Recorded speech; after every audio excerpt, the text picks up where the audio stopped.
morning. Certainly, it's my pleasure to be here. I want to talk to you today. We're going to change tune a little bit, talk about some new developments in surgery. I'm the guy that likes to use those medieval instruments that you're seeing in the back over there. So that's my game. So we're going to talk about what we term Nano Arthroscopy. And also, I'll spend a little time at the end and talk about the field of orthobiologics with stem cells and PRP, which is always very popular. Again, I'm happy to be part of the new hospital, which will be opening May 1st here on Immokalee down the street for the combined collaboration between the Hospital for Special Surgery out of New York and Naples Comprehensive Health here in Naples. So just by way of background, years ago, a long time ago, I was an athlete. So long ago, you can't even get a color picture. This is from my career as a basketball player in 1970, before I was injured. You can see I have the short shorts, which nobody wears anymore, and the Converse Seekers, which had no support, so a lot of sprained ankles. But in any event, I injured my knee at that time and ended up having a major surgery that took my athletic career out, but really spurred me to a career in orthopedic surgery, and particularly to help athletes. So I was at the University of Missouri for 38 years and took care of the athletes there as head team physician, which was a great part of my career. And then I was recruited to come here to Naples to run the sports program at the new hospital. So my goal always was to deliver care for the athletes that I took care of that was better than the archaic methods that we used back in the 70s when I had my knee surgery. So we're going to talk about surgery. We're going to talk particularly about arthroscopy. So I want to educate you about this field. This is a picture from a magazine many years ago of what was termed the Nano Arthroscope, which was a way to look into the joint. So we visualize the joint through small incisions. So basically what we do is we distend a joint with fluid. We have a camera with a light source that allows us to look into the joint.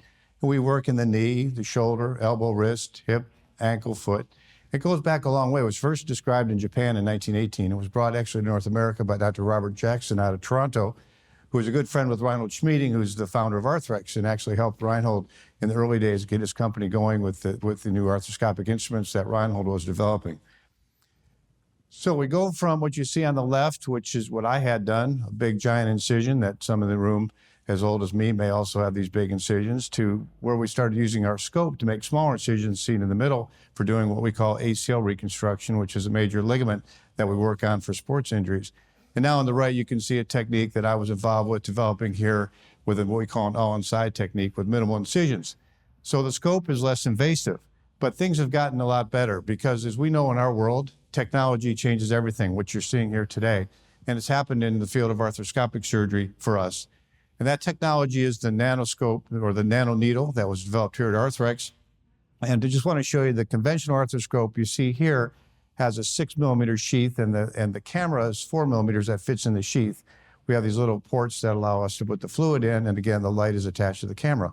Well, now the nano needle is basically half the size.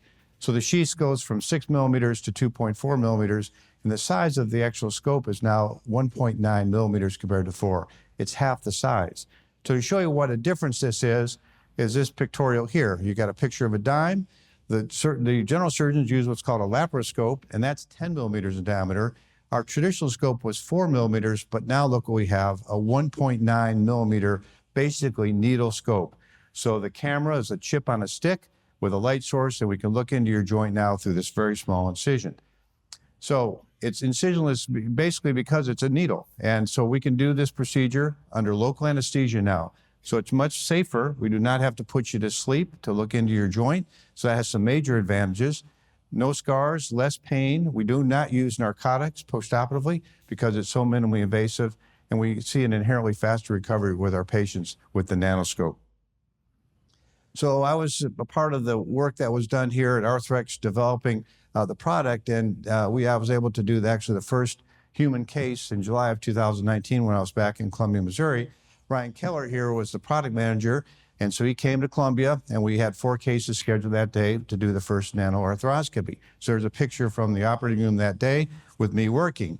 But we had a problem, and as scientists know, you make advancements through adversity, and we had a big problem with visualization. And what we didn't realize when we tested everything here at Arthrex, we would work on cadavers, and cadavers, of course, have no blood.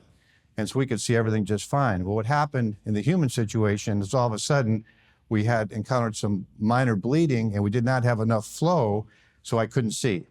So it was really kind of a tough day for us here because we realized right away that we had a problem with fluid management.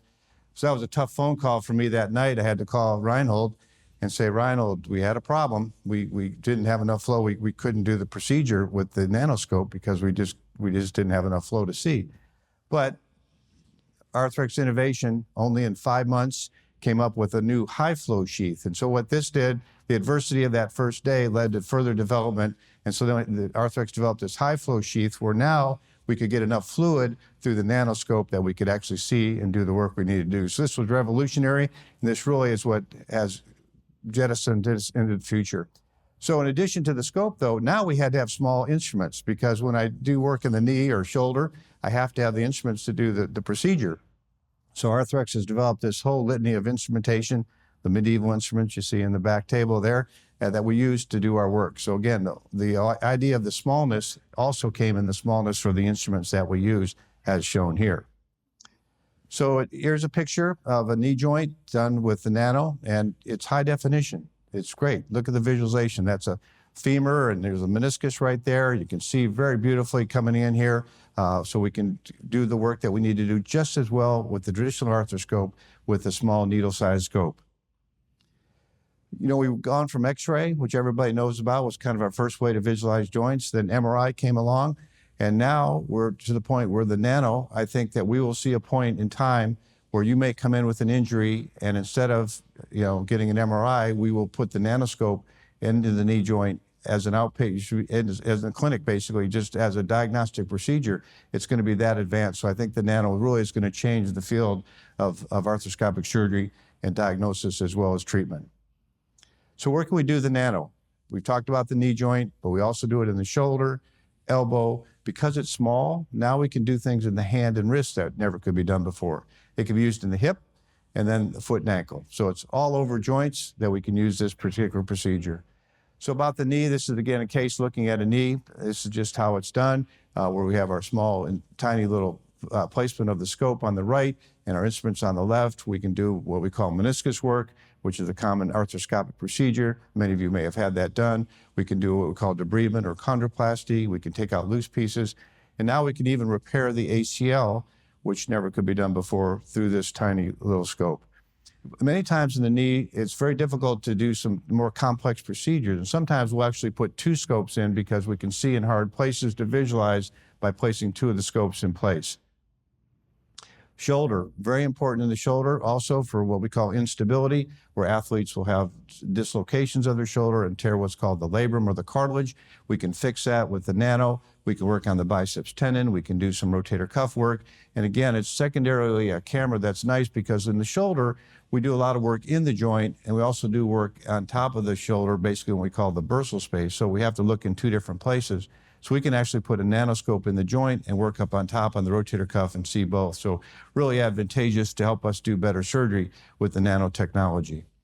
Foot and ankle, very revolutionary work has been done here for impingement, where you can take off bone spurs, as you've seen here with a little bit of small shaver, cleaning up inflammation in the ankle joint.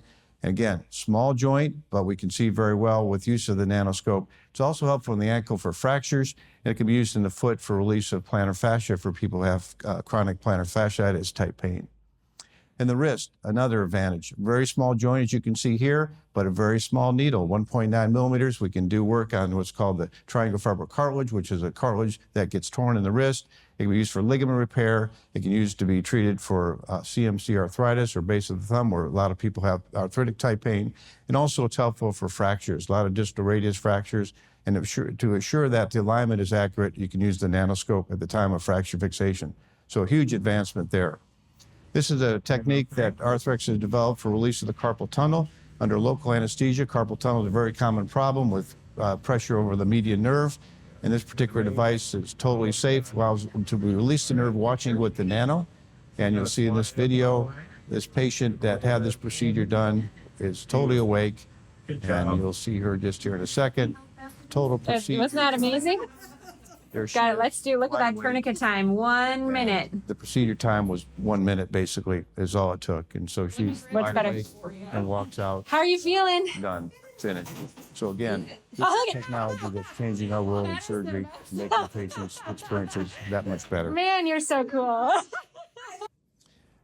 So you're awake and it's an outpatient. So again, big advantages, no anesthesia, and the need for pain medication. The risk of opioid dependence goes way down by doing this new technology for surgery. We're fortunate that at the new hospital, which again opens May 1st down the street, HSS and NCH, Arthrex has supported 4 nano suites, as seen here. Beautiful murals on the wall, so while you're having your surgery, you can watch the fish on the wall, or we can put a virtual reality headset on, or you can listen to music and I'll fix your knee or your shoulder in this relatively painless way at an outpatient, and you're totally awake. So proven benefits: faster recovery, quicker return to work with the nano arthroscopy. Less pain, fewer surgical complications, low risk of infection, very important. Again, we've talked about the need for no narcotics postoperatively. And really, the better visualization may lessen future needs of MRI and such, because we see everything so well with the NanoScope. Over 50,000 have been done. You know, that first case in July of 2019, we've come a long way. 50,000 procedures as performed as of this February. 94% of patients would do the procedure again on surveys. 2 weeks they realize they have better quality of life than what they would have expected with traditional surgery compared to those patients. And in the ankle, 96% of patients return to normal activities within 4 weeks. So again, this has really revolutionized surgery for us and for you, the patient, to get you back on your feet, back to your activities much quicker with this minimally invasive procedure. But it's expanded now from orthopedics. Now, cardiothoracic surgeons are actually using the NanoScope, using it for pleural biopsies, using it for valve procedures now. So it's gone from orthopedics now to cardiac. Spine surgery, another big development. You know, you don't want big incisions in your back, and spine surgeons are now using this nanotechnology for nerve work.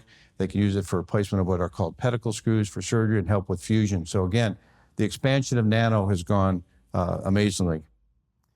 So let's just switch a bit to orthobiologics. I want to talk a bit about this, and we need to start with some basic science about what is in blood. And in blood, you have your red blood cells and you have your platelets. So we're going to really focus on the platelets. That's the key when we talk about the benefit of orthobiologics. You also have what are termed white blood cells, multiple types: basophil, neutrophil, eosinophil, monocyte, and lymphocytes. We don't really want the white blood cells, particularly in treatment of knee arthritis that I'll talk about. So this is a nice animation of what a platelet looks like in your blood, swimming around, has these little tentacles basically.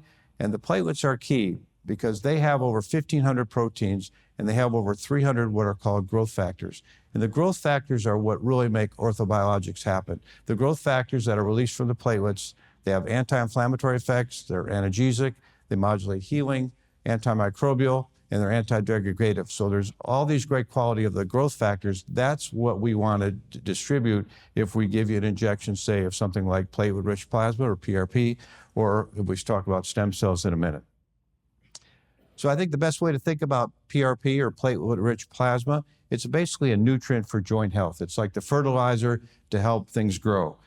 So for me, I was lucky enough to be affiliated with Arthrex, and they developed a product called a collagen conditioned plasma, or ACP. And I studied this back in 2016 and was interested in the effect of this for treatment of knee arthritis. Now, at that time, the FDA had a study done that sanctioned that it was safe for patients to have this done. So this was the first FDA study approved to look at safety. They were interested to make sure that if platelet-rich plasma was administered to patients with knee arthritis, that it did not cause any side effects. Well, we were interested, did it help the patient? So both were accomplished with this study. And what I looked at is I had 30 patients who had the platelet-rich plasma, and those that did not had just a saline injection. And what we found for the FDA, we had no side effects. We had no problems with administering the platelet-rich plasma to our patients. And every patient, everyone that had the ACP treatment that had knee arthritis had significant pain relief at 1 year. So it was both safe to do and it was efficacious. And you can see here what it looks like. The platelets is the yellow layer. And the advantage of this particular technique is it's a centrifugation. It takes 5 minutes. We draw your blood, 15 cc's, spin it down in a centrifuge, extract that yellow platelet layer, and that's what we inject. We don't inject the red blood cells or the white blood cells. So it's the platelets and those growth factors that have the positive effect for treatment of knee OA. So again, a nice way to treat patients with arthritis without necessarily a surgical approach. So where else do we use it besides knee arthritis? I use the PRP for common tennis elbow, very common problem, particularly here in Florida. CMC arthritis is a very common problem that females tend to get. The base of the thumb joint gets arthritic and painful. This is a great way to treat that without surgery. You can use it for plantar fasciitis. I've done that. Rotator cuff problems, bursitis, inflammation. PRP can help that better than steroid. It's more lasting than steroid. And I've used it for Achilles tendon problems. So this type of injection is biologic. It's your blood, it's your platelets, it's not anybody else's. And again, it has these positive effects for healing due to the growth factors and lessens the need for surgical intervention. There's a new product of the ACP that Arthrex has developed called ACP Max. So the idea here is we draw more blood.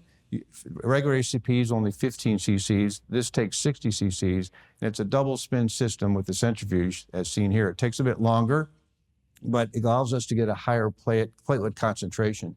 And there's some evidence to suggest that the higher platelet concentration may be better. We're studying that now, comparing it to the regular ACP, but this is kind of the future. For instance, if I treat somebody with regular ACP for knee arthritis, I usually recommend 3 injections a week apart. Now with the ACP Max, because it's more platelets, I've been doing just 1 injection instead of 3. And I'm seeing so far anecdotally the same positive effects. And we're studying this in a multi-center trial right now to prove that the ACP Max does as well as the regular ACP. So next, let's talk just a bit about stem cells. This is obviously a super hot topic. I don't want to get too much in the weeds scientifically here for you, but basically a stem cell is a cell that can reproduce and divide itself, but also it can form into other cell types like red blood cells, fat cells, neurons, muscle cells, cardiac cells, epithelial cells. True stem cells are more embryonic, which really is not what we do today. There's a lot of regulation with the FDA. So we do not give true stem cells. If you say you're getting a stem cell treatment, you're not getting a true stem cell. What we're really giving you is what we call mesenchymal or skeletal stem cells. These are specialized MSCs that only are going to transform into tissues of the skeleton, which would be bone, osteoblasts, or fat, adipocytes, or chondrocytes, which is cartilage, and maybe neural cells possibly. So it's a different subset than a true stem cell. It's an MSC. So this is what you would get if you're going to get a stem cell treatment. So where do they come from? Most commonly, it's from the bone marrow. You can also get them from fat, and that's another option. But bone marrow is really most common. It's from the bone marrow itself, and you have to extract it. And so what we do is typically the iliac crest is where we go under local anesthesia with a special needle. We can extract bone marrow from the iliac crest, but it has to be prepared. So we have a special system we call the Angel system here that basically takes that bone marrow and concentrates the stem cells. There's not a lot of stem cells, mesenchymal stem cells, in the bone marrow. So you have to concentrate them to get the best effect for administration. So this Angel system that Arthrex has is what we use to do that. Where do we apply it? I use it in rotator cuff. Rotator cuff tear patients, many times we have problems with the cuff fully healing, especially if it's a revision repair. So on the left, you can see I put a couple patches where I soak the patches in the bone marrow stem cells, and then I close the rotator cuff over the top to help the healing. The second picture there, it's used in the foot and ankle for helping to fuse joints. It has a great biologic product to help the bony healing. So in this particular diagram, you can see there's some staples placed across the joints, and then the bone marrow is applied at the same time. I've used it in the knee joint to help healing of grafts, where we can actually put the mixture of mesenchymal stem cells in the tunnels where we pour our graft in to help our grafts heal. And it's been used in spine as well to help with fusion and healing of spine problems. So in conclusion for biologics, I think it's a very promising field for joint health and preservation. But we need much more science. And I would ask you to be aware of false claims and hype that's out there of regenerative medical centers that claim they can cure arthritis. No. You're not going to regrow cartilage. Really what we're looking at is pain relief for administration of either stem cells or PRP. But we need much more science to show what works the best, especially with some of the costs that are involved, that are out of pocket, not covered by insurance. And you don't want to spend a ton of money for a treatment that does not have a proven scientific benefit. So it's on us as clinicians and scientists to continue to do the research to show what actually works. But I can tell you right now, as of 2025, PRP is much more studied, especially for knee arthritis, as the best treatment, in my opinion. It's also less expensive, and we have good data to show PRP does work to help for knee arthritis. So in conclusion, I would emphasize that all the nanotechnology that I've shown you today was developed locally here at Arthrex, where we are here today, in the administration building and the labs that are around here at Arthrex at the campus. And the nanosurgery that is so exciting for me in the future of arthroscopic surgery will be available at the new Hospital for Special Surgery at NCH down the street, which again opens May 1st. Thank you.